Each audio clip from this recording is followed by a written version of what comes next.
Biden does. I saw him yesterday making that speech. Yeah. I mean, I'm sorry, he's cadaver-like. But his brain is good. He's still great. Using the term slow-moving coup before he was elected the first time. That's right. I said, this guy is never going to concede power. It's impossible to imagine him going, oh, I lost. Yeah, can't do it. That's just not in his nature. Recall that Trump declared he would never lose. Behar and Bill Maher just gave that ego a severe blow. It turns out that Trump's perception of self-worth is the only item that is more inflated than his financial records. When we're on the subject of bizarre worlds, let's discuss the man who predicted it all along. Long before it became an unstoppable reality show, Bill Maher, the pot-smoking prophet of political doom, was raising the alarm about Trump's unwillingness to cede power. Do you recall when everyone said Maher was simply being overly cautious? It seems that he had a valid point. He was the one who first used the phrase slow-moving coup before Trump had even managed to obtain the nuclear codes. It's surprising that a comic can be such a Nostradamus. Maher was not playing around. He was able to see through Trump's inflated ego. Showing up at the trial dressed like Trump. Well, I know, it's all funny until it's the law. They've had 4 years to do this. Where was it? Why are we coming to the end and they're able to run out the clock? This is ridiculous. The Democrats do this every time. It's so interesting. I said this guy is never going to concede power, was how he phrased it. I lost, and it is unthinkable to contemplate him leaving. That simply isn't who he is. Well, isn't that the century's understatement? This slow-moving coup is not just a fancy term that Maher has been using. Folks, it really is a thing. We are discussing a slow, devious effort to undermine democracy, one absurd tweet at a time. We are all tethered to the tracks of our political system, and it's like witnessing a train crash in slow motion. And wow, has Maher's forecast come to pass like a great wine or wine. From the riot on January 6th, or as Trump describes it, a love fest, to his firm hold on the Republican Party. It appears as though Maher's worst nightmare has come true. Who would have thought that political humor could be so horrifyingly true? The shocking thing is that Maher is more than just a pessimistic businessman. He's drawing attention to the fact that Trump's followers don't find his wild rhetoric credible. As Maher put it, because he's insane and foolish, Donald Trump gains from people not taking him seriously. They don't give a damn. They don't consider him to be real. If Trump were to play 4D chess, the rule would be, who can say the most outrageous thing without consequences? And those who back him, they act as the sidelines, cheering on politicians as if they were football players, and the outcome didn't matter. Maher's wisdom is more applicable today than it was before. We're locked in this crazy political pinball game, with Trump as the primary character who keeps getting fed in the quarters while he bounces from one legal challenge to another. Not to mention Maher's observation about the bipolar character of American politics. It seems as though we are residing in a political twilight zone where certain individuals perceive Trump as the sole obstacle between them from the next monster the right has conjured up. What lesson can we learn from Maher's foretellings then? Perhaps it's time for us all to start taking the comedians seriously. There is, after all, a modicum of truth in every joke. It's more like an entire damn sand dune in Trump's case. Trump's followers are trapped in their own reality, but Behar faces a different challenge as she treads carefully through a political minefield. Suddenly, the fiery co-host of The View has toned down her criticism of Biden. What is causing her to bite her tongue? It appears that Behar is concerned about persuading those undecided voters. I'm not going to defend Donald Trump ever, but I would never say that we should put the swastika on the cap, because I think you can hate Donald Trump. You can't hate everybody who likes it. You're a comic, but you basically go after Trump and Biden. You know, both of them. And a lot of people are not happy with you about that. Striking a balance between political strategy and honesty, she's like a tightrope walker. She seems to be playing a game called Don't Wake the Undecided Voter, where a single misstep might potentially lead them to support Trump. Behar isn't afraid to voice her worries. Are you afraid that you might influence the people who are on the fence? She questioned Maher directly. She seems to be confessing to a political priest in an attempt to gain forgiveness for her possible influence. Here's where things get juicy, though. Behar is aware of her influence, but she doesn't hesitate to emphasize emphasize Maher's greater influence. He said, "Not that I have so much power and you have some more than I do, obviously, but," as if to say, "Hey, I might burn a few voters, but you could set the whole election on fire." She is passing the hot potato of accountability. All right, Maher. He rejects Behar's sales pitch. Keeping it genuine is his mantra, even if it ruffles Democratic sensibilities. "I think you lose all credibility," he shot back. "Yes, I do. I've always heard that my audience and I don't pull a punch." It sounds as though he is saying, "Joy, I'm sorry, but this is not a political patty cake." Maher is not incorrect. Being the person who tells it like it is his whole game, whether you like it or not. He stated to Behar, "My bond with my audience is you're not going to like everything I say, but you know I'm saying what I really think is true." He seems like the political counterpart of your brutally honest friend who confirms that your butt does appear larger in those trousers. Influence people who are on the fence. I think you lose all credibility. I do. I mean, my bond with my audience has always been I don't pull a punch. Biden just presents as old. It's not really fair.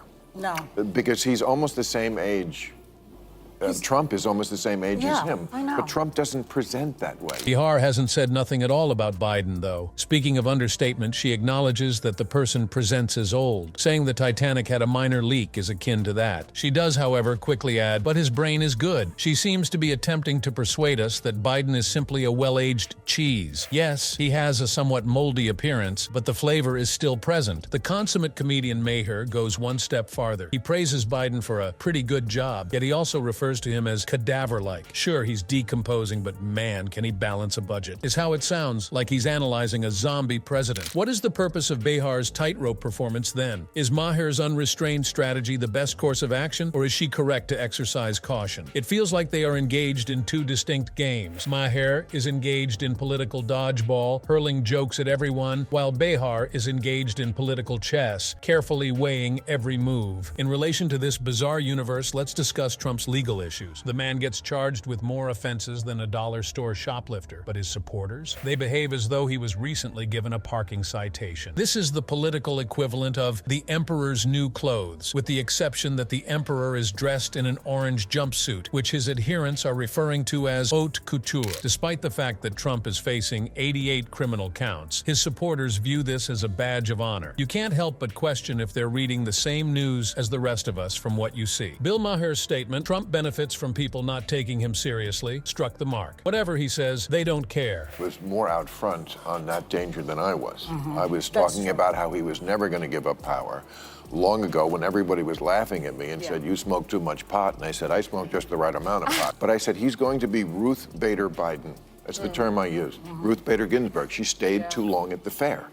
It seems like Trump is competing in a game of say the craziest thing, with his fans acting as the judges and awarding him flawless scores each time. Even more shocking, Republicans are dressing like Trump and attending his trial. Maher described it as, he's counting his sheep. It's as if they're dressing up as their fave cartoon antagonist, with the possible exception that this antagonist might take over the nation once more. Joy Behar had an equally outrageous take on it. "Trump's brain is good, but he's cadaver-like," she noted. She sounds like she's talking about a president who is a zombie, all brains, none life. But those who adhere to him, he is viewed by them as a political Adonis of sorts. You could drive a Trump tower through the enormous disconnect. On the one hand, Trump is in more legal hot water than a mob figure in a RICO case. However, some of his followers believe that he is as clean as driven snow. That is, if the snow were orange and loudly spoken. When Maher stated, "You can despise Donald Trump, he hit the mark. Everyone who finds him endearing cannot be hated. Half the nation is in it. It feels like we're all stranded at the worst family reunion ever, with half the family thinking Uncle Donald is the best thing to happen to humanity since sliced bread, and the other half trying to figure out how to enlist his help." The shocking part is that Maher believes the Democrats are making mistakes. He stated, "This trial should have been a federal case about violating election laws instead of a falsifying business records in a state case. The average person sees it as a case about sex." No wonder Trump falls asleep in the trial. He's counting his sheep.